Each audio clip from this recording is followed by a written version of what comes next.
when a society no longer embraces powerful mythology? What we've got on our hands.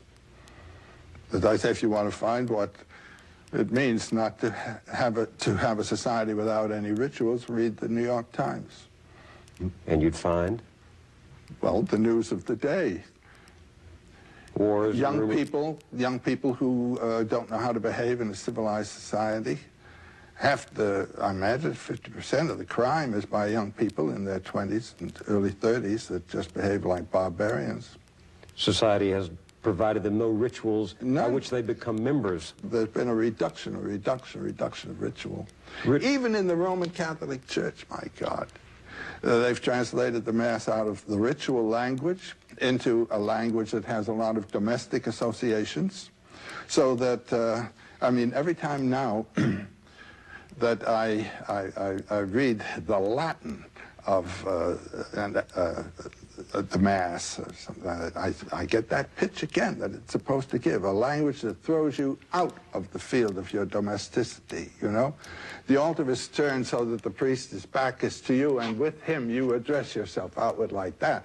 Now they've turned the altar around. It looks like Julia Child giving a demonstration, and it's all homey and cozy. And they play guitar.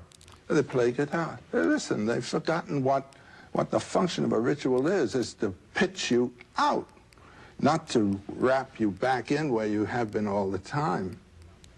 So ritual that once conveyed an inner reality is now merely form.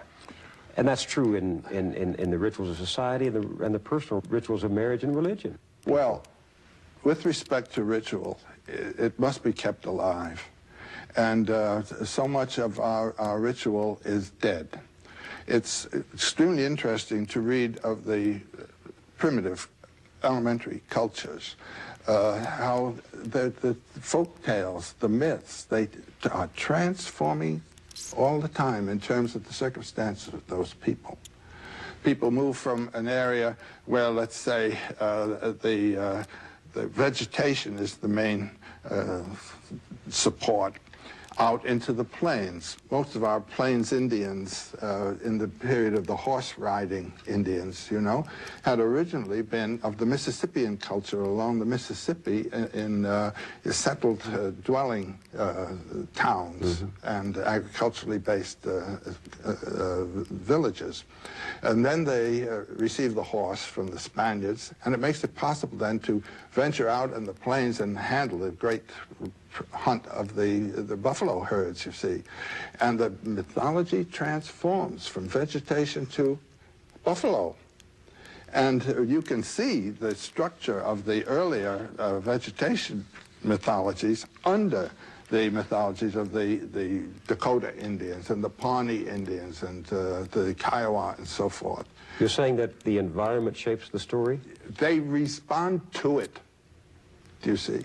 But we have a tradition that comes from the first millennium BC somewhere else, and we're handling that. It has not turned over and assimilated the qualities of our culture and the new things that are possible and the new vision of the universe. It must be kept alive.